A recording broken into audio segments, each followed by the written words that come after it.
Former Nebraska Governor and U.S. Senator Bob Kerrey resigning from a Nebraska clean energy startup as he faces scrutiny for his ties to Jeffrey Epstein.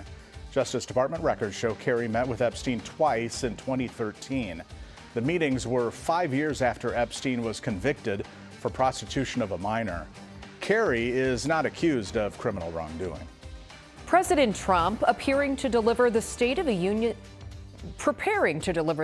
Union address tonight, that is, before a joint session of Congress. Sarah Root's father and brother will attend the speech. Root, a 21-year-old from Council Bluffs, was killed in 2016 when police say Eswin Mejia, who was in the country illegally, hit her car while drunk and speeding.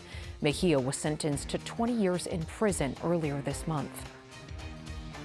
Authorities say an unattended campfire caused this nearly century-old railroad bridge to burst into flames and collapse. Police say they are still searching for and interviewing witnesses. So far, no arrests. Creighton University is weaving AI into core classes that every student takes, no matter their major.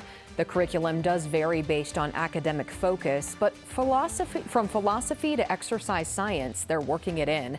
Career counselors hope it will help their students get and keep jobs in industries impacted by AI developments. A bill restricting guns at the Nebraska Capitol passed the first of 3 rounds of voting today. It would require people with concealed weapons at the Capitol to have certification, and it would ban open carry on Capitol grounds.